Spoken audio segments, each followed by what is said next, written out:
Hello, welcome to another video. Today I'm doing my completion review of this diamond painting. It's supposed to be some croissants and some coffee and some strawberries.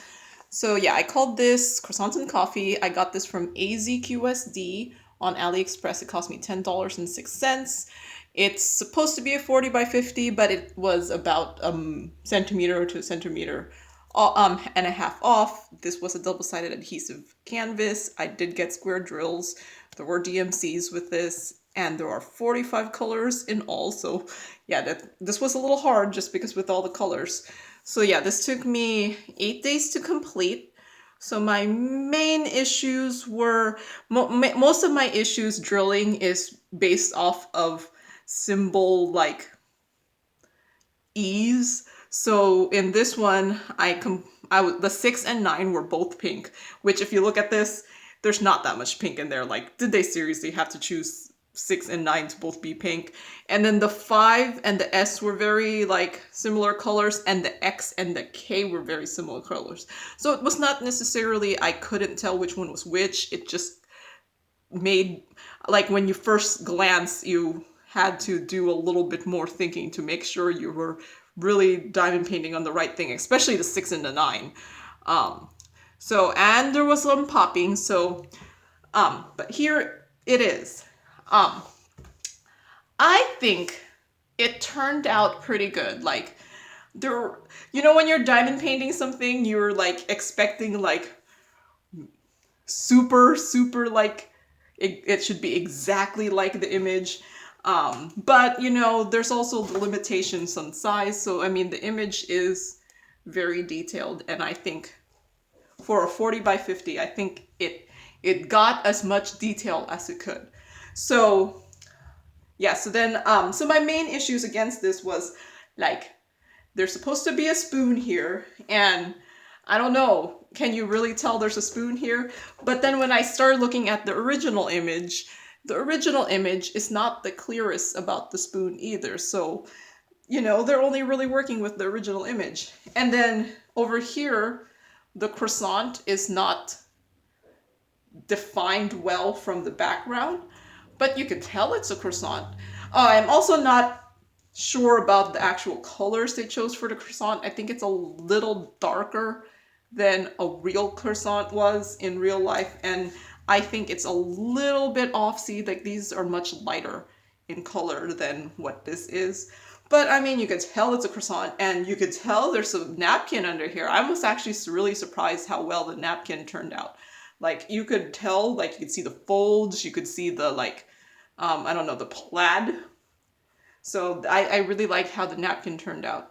The one thing I didn't like is this part here. Like, this is a coffee cup, and then this is supposed to be part of the cutting board, but like, this is the same color. There's no definition between it. But if you look at the original picture, I could see why that's what occurred. Like, if you look at the original picture, there is a slight, like, gray outline here, but it's so slight that you can't tell that well. So I could understand why this is what happened to this, just because the original image was a little, it did blend in with the background that well. So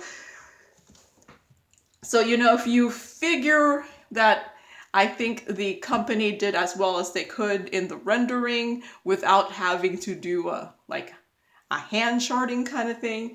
I think it looks great. Like, the fact that you could see the boards, you could see that these are strawberries, you could see the croissants. I really, really like how the napkin turned out. So, and then there's a tray here. So, and you can see, like, I think they did as well as they could. The one thing is, this, I don't know if it conveys on screen, this is pink. It's like a dusty pink. And I'm like, I don't know about that as the shadowing. But if from how diamond paintings are supposed to be looked at from far away, I think it looks really, really good. Close up, you could still tell what they are, but you do see more of the, like, pixelation in this. But yeah, no, this was hard. Like, like there was so much confetti, like just you would think the background was just kind of all brown. No, it was like several different shades of brown, like just like this section here. Like look at that, that's just confetti, even though it's all, oops, rogue drill. Oh wait, that drill's upside down, oops. Okay, need to fix that. Let me get, so I guess it's a good thing I what's it called, brought this in, because I focused on there because the drill was upside down. Okay, the drill was upside down. But yeah, I think it looks great. So then, yeah, my whole like issues with the drills were like, what, 6 and 9? Like here's 6 and 9. It's like, seriously, there's so few reds in there, and the 6 and 9 happen to both be like that. So when you turned it around, you were just like, which one is this? So then I would end up just, if it's upside down, I would end up putting the what's it called, container right next to it, just to make sure that I was drilling the right one. And then, what did I say? 5 and S were also similar colors. And see, these were also both reds. And 5 and S look so similar to each other that at first glance they're really hard. And then the K and the X also kind of gave me issues, if it'll focus. K and X also kind of gave, they look very, very similar on the canvas. But if I made a mistake, you can't really tell, I think. And I have plenty of drills left for everything. Other than the black, I think everything was actually pretty good enough quality. It is, like, I think they use the same kind of drills. AZQSD uses the same kind of drills as Huacan. So if you ever have diamond painted a Huacan one, I have noticed that their drills tend to be a tiny bit smaller than other diamond painting companies, but they do offset it by making their grid on their canvas also smaller. So I think that's where they have the problems with the popping, is because their grid is much smaller, I think, than the 2.5 millimeter that the drills are. But you know what? I rolled, so after any diamond painting, I roll it, and then I brush it with this, and then I check to see if there's anything missing, because I figure the brush would have taken off anything. One, it'll take off any excess fluff and wax, and plus it would remove any drills that were not well put in, even after rolling. So then I would replace all of the empties, and then I'd roll it again, and then do this again, and then replace any empties if there were any empties. And then I'd pretty much just keep doing that until there was like maybe just only one or something that I had to replace. But this one, I think I only had to do that. I had to only roll it once and then do this. I only had to do that like twice. And then I've had this under my art portfolio, which is really heavy because it has all my diamond paintings in there. So I've had that in there. So even with the popping, like now I'm like, I do this, I've been doing this, and I haven't like had like a drill in my hand. So I think, because I think a lot of times popping drills is just the drill that you ended up putting in there was just not the right fit for that square. That's why I try not to put back a drill that fell off, because there was a reason it wasn't really in there. So I would just put a new one in there.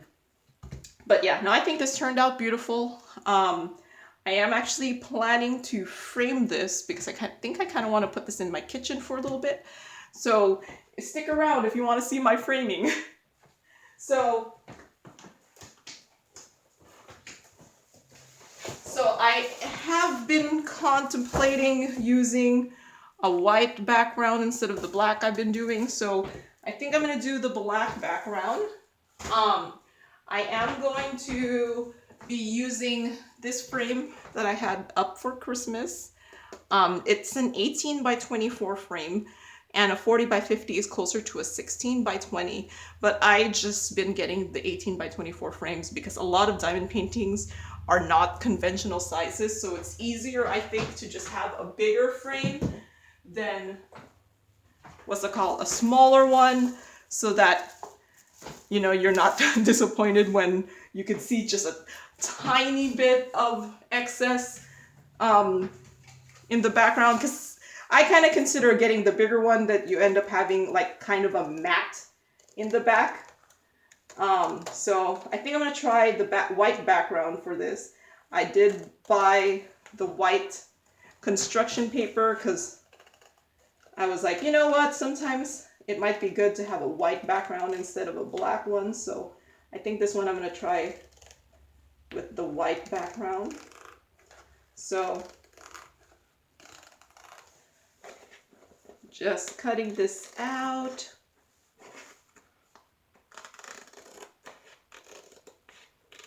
So I've just been reusing my frames just because, yeah, frames are expensive. Like, sometimes they end up being more expensive than the diamond painting itself. Like, I mean, this diamond painting cost me $10.06. And I forgot how much that frame is. I think it was from Walmart. So I think it was probably, I think this was the cheap poster frame. So I think those ones are only about like $9. I will link it below. But yeah, the frames get expensive. So that's why I've just been reusing them, especially for the more seasonal pictures. And plus, since I have so many diamond paintings now, I've just been switching it out. Like at work, I bring some diamond paintings and I've been kind of switching them out based off of seasons. So that I just had brought back from work, and I had that up during Christmas. And then right now I have, what do I have in there? I don't remember anymore. I still have a winter theme one because it is still winter. I do plan to replace the winter theme one with a spring-ish theme one during the spring. This one is more of a any time of the year kind of picture, so I might have this up a little longer than just like a season, but we'll see. I might end up being like, I kind of want a different picture in my kitchen. So, but yeah, I'm not one of the diamond painters that just finish a diamond painting and then just put them all in a pile somewhere. I do either put them in my art portfolio book, or I frame it. And hence why I'm also reluctant to buy too many too big ones, like huge ones, because at least I have not been able to find an art portfolio bigger than 18 by 24 that did not cost over $100. Because I'm sorry, I'm not going to buy a portfolio book that's $100. No, that just seems obscene. Considering a portfolio book is just a very big binder, like, I just don't see why it has to be that expensive. So I'm going to use this white paper. This white paper is 12 by 18, so I'm going to have to use 2 of them. So I haven't actually used one of these yet. I just bought it. The white construction paper was actually cheaper than the black one. I think this cost me like $2 something. So on Amazon, I will link it if I remember. Although I think I've been pretty good about linking everything. But if I don't, just send me a comment and I will link it if it's still an active link. Okay, so here's some white. So I'm just gonna tape them together because I can't find, I guess I could get a poster board and cut it to size, but, oops, my construction paper. I guess I could get a poster board and cut it to size, but these,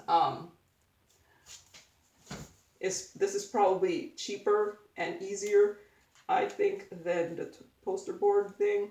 So I'm hoping, like the black, you won't be able to see the line so much. So just gonna tape this, hopefully tape this together.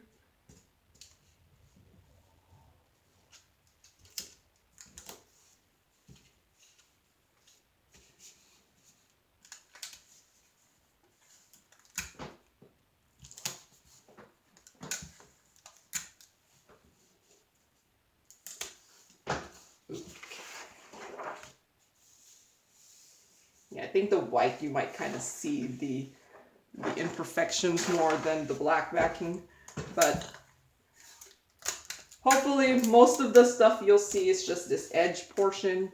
So, okay. Let me get my double-sided tape.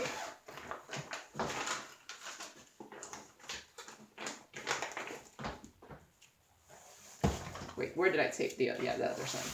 All right, so just going to eyeball it. Yeah, I think it'll look nice with the white. And you can't really tell that there's two sheets of paper. That's the only thing you'll see right there is that. Wait, I forgot. I should put my double-sided tape first before I spend all that time trying to figure out the lighting upness. There.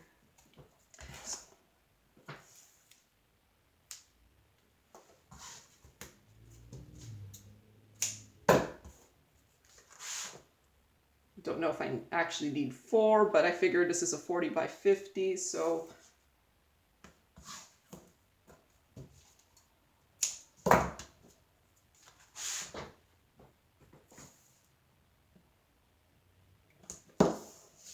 okay.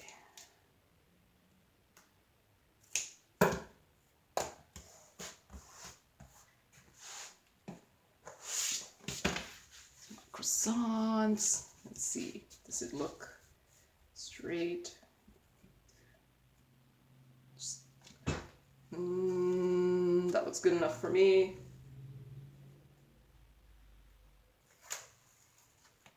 Okay. Just turn that around because it's easier.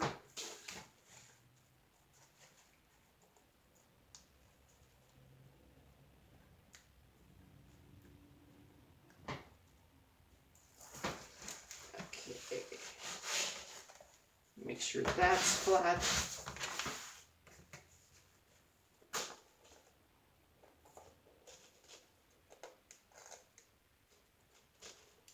Oh, I lost the drill. That's the problem when you're kind of manipulating it. Oh, okay. It's a 310. Yeah. Okay. You know what? I'm just gonna get a new one. I knew it was 310 just because of the symbol, because there's actually a good amount of 310 in this one, even though it doesn't look like it should. Just put a new one in there. Okay. But yeah, though, that's the problem when you start like handling your diamond painting and it's not flat. It does, especially when you're rolling it this way, because yeah, that's when things start falling off. So in case, what's it called, things do fall off in the future, I am planning to save this. I do cut this out and put it into my diamond painting journal, so for future reference.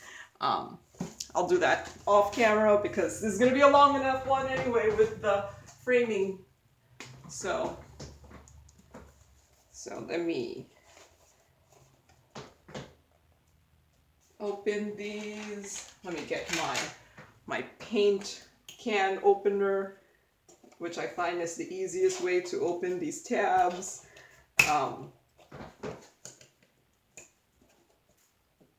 Although I think the more you use the frames, the easier it is to open these tabs. But I'm also afraid that the more I use this frame, the tabs are going to eventually break. But, because, you know, cheap poster frames. Okay, let me take...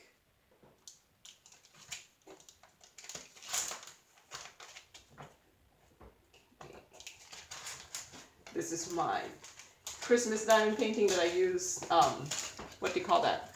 Wrapping paper as my mat. Okay, so let's put in this diamond painting.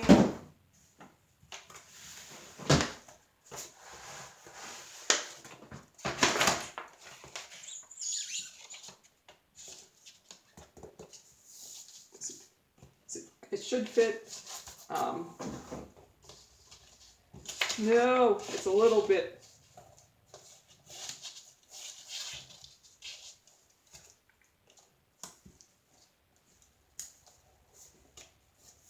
It should fit. It's 18 by 24, and I used two 12 by 18 pieces of paper. It fits enough.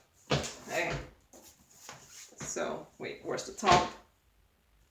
That's the top, making sure.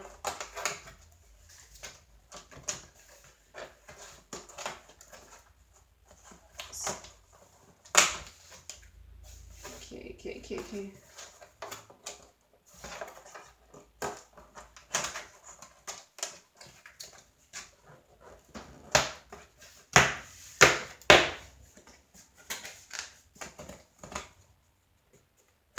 Come on, I just took the cardboard off of it. It should fit.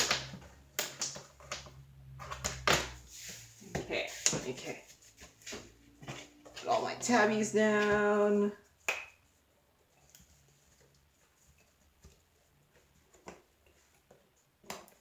Okay, time for the reveal. Woo! So yeah, now you can see my camera setup. See if I turn off all my lights, it won't be glaring so much. Nope, it still glares. But yeah, there it is, framed and ready to put in my kitchen. All right, thank you for watching and happy diamond painting. Bye!